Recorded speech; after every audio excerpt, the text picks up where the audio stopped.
रखा जब मेरे नबी ने दुनिया में कदम तो पत्थर तक कलमा पढ़कर मुसलमान हो गए।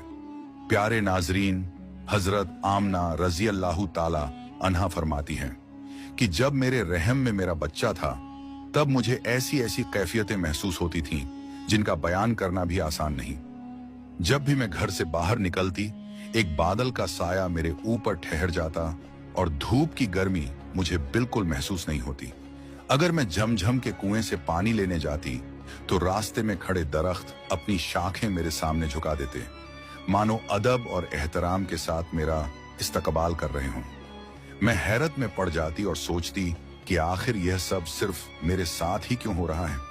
जब मैं झमझम के कुएं के करीब पहुंचती तो कुएं का पानी खुद ही ऊपर आ जाता और बिल्कुल किनारे तक भर जाता।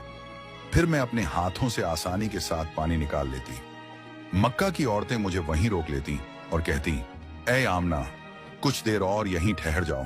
अगर तुम चली गई तो पानी फिर नीचे उतर जाएगा और हमें पानी भरने में बड़ी मुश्किल पेश आएगी। हजरत आमना रजी अल्लाह ताला अन्हा फरमाती हैं कि मैंने हमेशा लोगों से यही सुना था कि जब किसी औरत के पेट में बच्चा होता है तो उसे तरह तरह की तकलीफों का सामना करना पड़ता है। कभी हाथों और पैरों में दर्द, कभी सिर में दर्द, कभी उल्टी, कभी बुखार और कभी मिजाज में बेचैनी। ये सब बातें सुनकर मैं अक्सर ताज्जुब करती थी, क्योंकि पूरे 9 महीनों में मुझे ऐसी कोई तकलीफ महसूस नहीं हुई। यहां तक कि मेरा बच्चा जब तक मेरे रहम में रहा, मुझे एक बार भी सिर दर्द तक नहीं हुआ।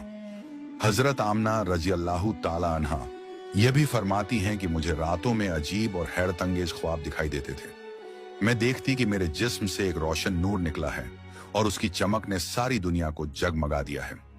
इन तमाम निशानियों को देखकर मेरे दिल में पूरा यकीन बैठ चुका था कि मेरे रहम में पलने वाला बच्चा कोई मामूली इंसान नहीं, बल्कि अल्लाह ताला की एक खास अमानत है।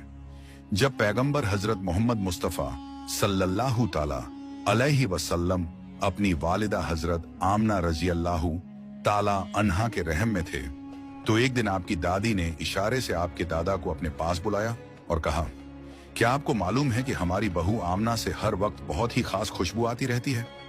मैं कई दिनों से हैरान हूं। आप जाकर उनसे पूछिए कि वह कौन सा इत्र इस्तेमाल करती हैं।